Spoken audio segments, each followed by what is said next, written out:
మీరు ఊరికి ఆవేశపడిపోకండి, చివరికి ఎలా అవుతుంది.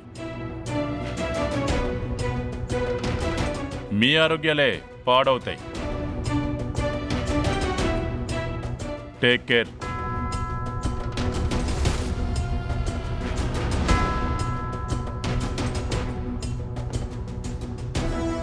ఏదోలే, అయ్యగారి మాట పోలేదు. ప్రేంబాబు ఆయన్ని ఓడనివ్వడు.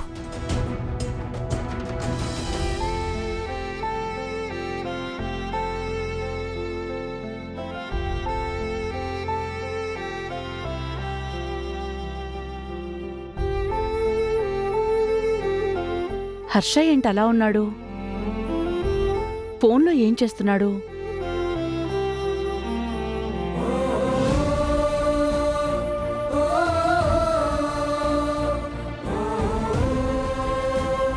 ఏమై ఉంటుంది?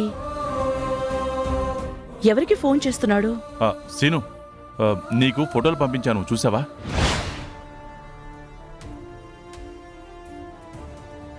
ఫోటోలా?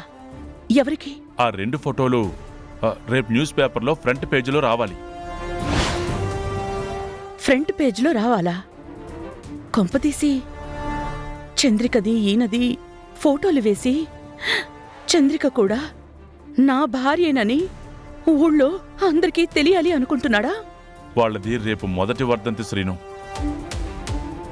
రాజావారు రాణివారు ఇద్దరూ ఒకే రోజు స్వర్గస్థులయ్యారు. వాళ్ళది వేస్తున్నావా? తెలుసు కదా. ఫోటోలు వేసి మ్యాటర్ సెటప్ చేయండి. ఫస్ట్ పేజీలోనే రావాలి. ఓకే?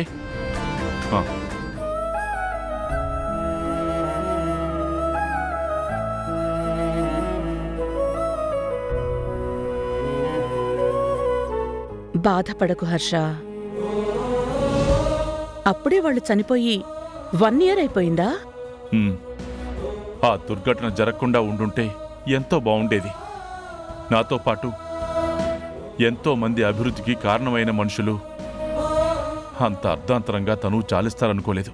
అంత మంచివాళ్లనే ఆ దేవుడు త్వరగా తీసుకువెళ్ళిపోతాడు హర్ష.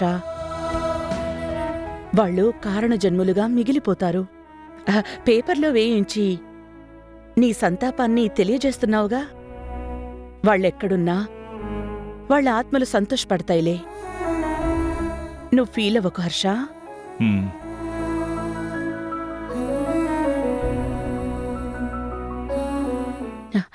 ఈ విషయానికి స్టార్టింగ్లో ఎంత టెన్షన్ పెట్టావు హర్ష. కాసేపు గుండె ఆగినంత పనయింది.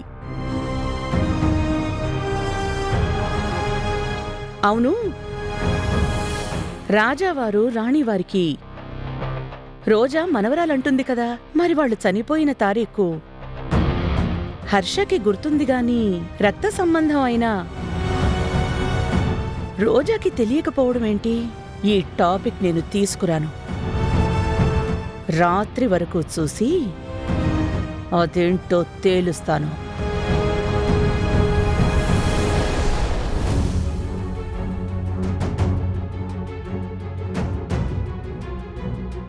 నా డ్రీమ్ ఫుల్ఫిల్ చేసుకోవడానికి ఎన్ని స్కెచ్లు వేసినా ఏదో రకంగా ఎవరో ఒకరి వల్ల ఆగుతూనే వస్తుంది.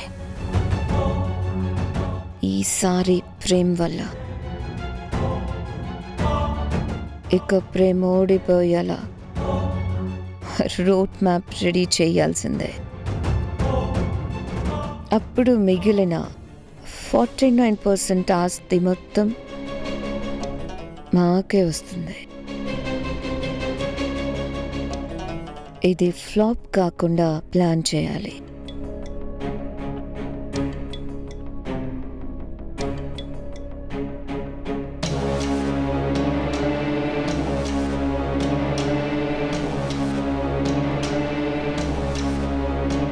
ఇదెంత పరధ్యానంగా ఉందంటే కొంపల ముంచి ఆలోచనలోనే ఉన్నట్టుంది. సిస్టర్, ఏంటి ఏంటి ఎక్కడికో వెళ్ళిపోయినట్టున్నావు? ఇక్కడే ఉన్నాను కానీ విషయం ఏంటో చెప్పు. ఇకనైనా నీ కుళ్ళు బుద్ధులు ఆపుకున్నావనుకో బాగుపడతావు. నేనేం నష్టపోలేదు కదే. మ్యాటర్కి రా. ఛ, నీకు చెప్తున్నాను చూడు, నీకేం చెప్పినా వేస్ట్. సరే, రేపేంటో తెలుసు కదా. గురువారం అంత తెలియని దానిలో కనపడుతున్నానా? ఇది అడగడానికా వచ్చావు? నీ మొహం. రేపు రాజావారి రాణివారి సంవత్సరీకం. అయితే నాకెందుకు చెప్తున్నావు? ఎందుకు చెప్తున్నానా? హా, వాళ్ళ సంవత్సరికం అయితే నీకేంటి బాధ అంటున్నాను. రోజా ఎక్కడుంది? దీని సంగతి ఈరోజు తేల్చాలి. నువ్వు మనవరాలిగా నటిస్తుందే వాళ్ళ పేరు చెప్పుకొని. వాళ్ళ సంవత్సరీకం చేయవా? సిస్టర్, నేను వాళ్ళ మనవరాలనే కాదు కదా. నేనెందుకు జరిపిస్తాను? జరిపించకూడదు కదా. అలాంటప్పుడు వాళ్ళ మనవరాలిగా కూడా నటించకూడదు. వాళ్ళ పేరును అడ్డం పెట్టుకుని పబ్బం గడుపుకోకూడదు. ఒసై, ఓవర్ చేయకు. ఏదో అవసరం కొద్దీ మనవరాలని చెప్పుకుంటున్నాను. ఇలాంటి పనులని చేయాలంటే నాకు చిరాకు. చిరాకేంటి చిరాకు? ఎస్, నేనే ఒకవేళ సొంత మనవరాలని అయినా సరే ఇలాంటివి చేయను.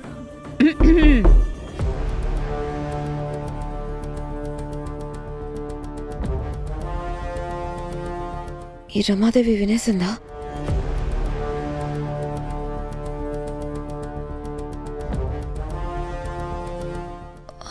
అత్తయ్య, ఏం జరుగుతోంది? దేని గురించి అడుగుతుంది?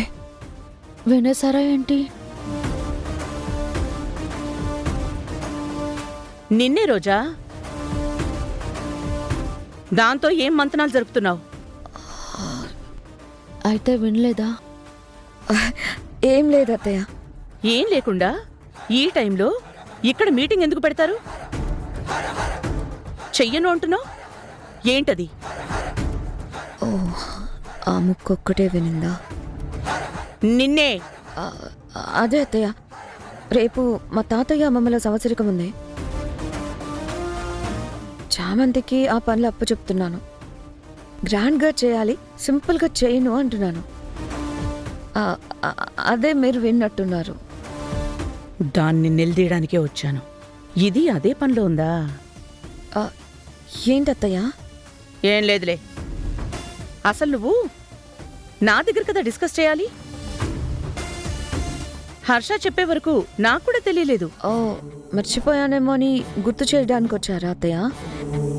వాళ్ళ మరణాలు నాకు పీడికలుగా అయినప్పుడు ఎలా జ్ఞాపకం ఉండదు అత్తయ్య? నేను చెప్తే కానీ తెలియని దానివి ఇప్పుడు ఇలా వాడుకుంటున్నావా? నువ్వు మామూలు కిలాడివి కాదే. అవునత్తయ్య, ఈ జీవితంలో వాళ్ళకు జరిగిన మంచి చెడుల విషయాలు ఏవీ మర్చిపోవడం అంటూ జరగదు. మీరే టెన్షన్లో ఉంటున్నారు కదా, నేనెలాగూ చేస్తున్నాను కదా అని మీకు చెప్పలేదు. అంతే అత్తయ్య, ఏమనుకోకండి. రేపు నా వాళ్ళ సంవత్సరికం బాగా చేద్దాం అత్తయ్య. సరే.